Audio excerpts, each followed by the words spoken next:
Sir, Lok Sabha और विधानसभा में तो यह बिल लागू होगा, लेकिन हम ये पूछना चाहते हैं कि ये राज्यसभा और विधान परिषद में भी लागू होगा कि नहीं लागू होगा।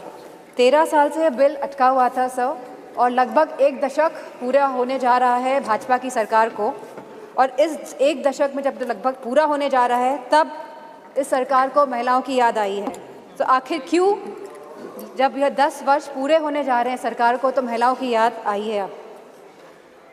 सर, मेरा यह सवाल है कि आने वाले चुनाव में यह लागू हो पाएगा कि नहीं लागू हो पाएगा, और जो विधानसभा के भी चुनाव होने जा रहे हैं, जो 5 राज्यों में होने जा रहे हैं, उसमें यह लागू हो पाएगा कि नहीं हो पाएगा यह महिला विधेयक बिल? सर, सवाल यह भी है कि जनगणना कब होगी, और यह सवाल इसके साथ यह भी है कि यह सरकार जातिगत जनगणना कराएगी या नहीं कराएगी। इसी के साथ सर सवाल यह भी है कि परिसीमन कब होगा, और परिसीमन के आधार पर ही आरक्षण महिलाओं को मिला जाएगा। सर, प्रधानमंत्री जी ने कहा था कि हमें सिद्धि की बात करी थी सर, तो साधना से ही सिद्धि की प्राप्ति होती है, और असली साधना तभी होगी जब हम महिलाओं को उनका पूर्ण आरक्षण देंगे, जब हम ओबीसी महिलाओं को इसमें इंक्लूड करेंगे, जब हम SC/ST महिलाओं को इसमें इंक्लूड करेंगे, और जब हम अल्पसंख्यक महिलाओं को भी इसमें इंक्लूड करेंगे, सम्मिलित करेंगे। क्योंकि प्रधानमंत्री जी खुद 3 तलाक की बात करते हैं, तो मुझे पूरा भरोसा है कि इसमें अल्पसंख्यक महिलाओं का भी मान और पक्ष रखा जाएगा। सर, जहां हम बात कर रहे हैं आज महिला विधेयक बिल की, तो without revolution, evolution is not possible. And for evolution to take place in our country, it is very important that the OBC women get their reservation, that the SC/ST women get their reservation, and that the minorities women also get these reservations, sir. और sir, मुझे पूरा भरोसा है सरकार पर कि Samajwadi party की जो यह मांग है वो इस पे श्रवण भी करेंगी, मनन भी करेंगी, और इसका निधि ध्यासन भी करेंगी। सर, मुझे पूरी उम्मीद है कि हमारी पिछड़ा वर्ग महिलाओं जो बहुत पिछड़ी हैं, जिनकी आप समझ नहीं सकते कितनी वो पिछड़ेपन से गुजर रही हैं, जैसे निशिकांत दुबे जी ने कहा था वो महिलाओं का दर्द समझते हैं, तो उनको पिछड़ी महिलाओं का भी दर्द समझना होगा। सर, और मेरा अनुरोध है सर कि आप हमारे मोस्ट ऑनरेबल मेंबर को ये कहिए कि वह किसी भी सदस्य का नाम जो सदन में मौजूद नहीं है वो ना लें, और आने वाली कार्यवाहियों में भी ना लें। सर, इन्हीं शब्दों के साथ सर समाजवादी पार्टी की मांग को मैं दोहराते हुए कि पिछड़ा वर्ग की महिलाएं, अल्पसंख्यक महिलाएं और SC/ST महिलाओं को भी आरक्षण मिलना चाहिए। मैं अपनी बात को समाप्त करती हूँ। धन्यवाद। श्रीमती जनकौ मीना जी,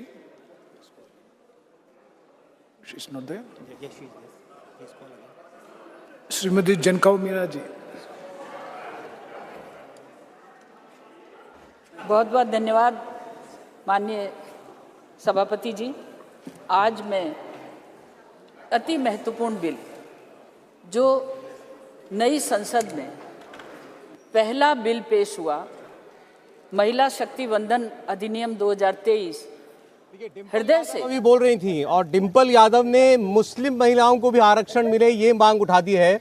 डिम्पल यादव ने कहा कि सरकार को कुछ बातें स्पष्ट करनी चाहिए, ये 2024 से लागू होगा या नहीं, जातिगत जनगणना होगी या नहीं, सेंसस कब होगा, और फिर उन्होंने कहा कि इसमें पिछड़े वर्गों की महिलाओं के साथ साथ मुस्लिम महिलाओं के लिए भी अलग से आरक्षण होना चाहिए। तो आप देखिए, तमाम दलों की तरफ से एक के बाद एक नई डिमांड जो है वो उठाई जा रही हैं, और ये जानते हुए उठाई जा रही हैं कि इस बिल के फिलहाल जो इस बिल का स्वरूप है उसमें ये सारी बातें, ये मांगे जो है इनकॉर्पोरेट नहीं की जा सकती हैं।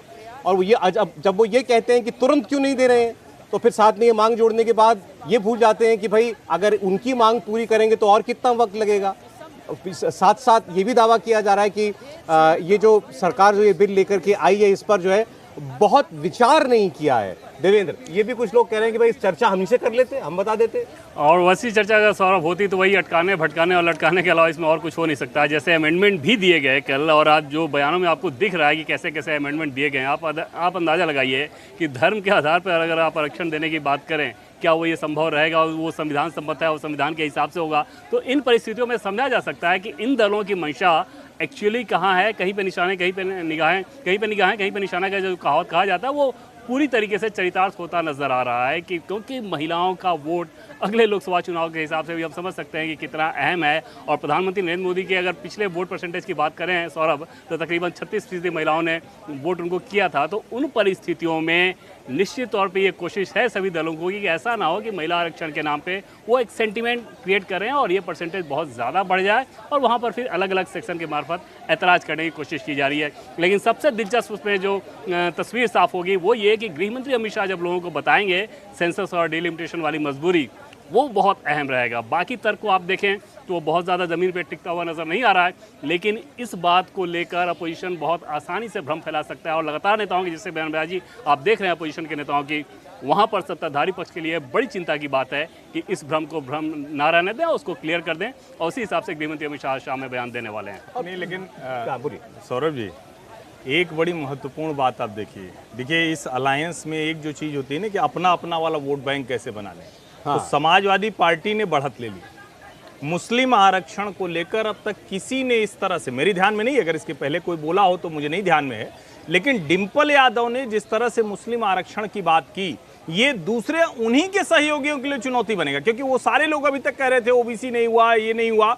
अब अगर वो मुस्लिम आरक्षण की बात कर रही है और देश में कहीं भी, आपको याद हो इसके पहले भी बहुत डिबेट चली है, लेकिन धर्म के आधार पर आरक्षण संविधान सभा ने खारिज किया। संविधान सभा के सभी सदस्यों ने कहा कि ये कतई नहीं होना चाहिए, ये होगा तो ये खाई बढ़ती चली जाएगी।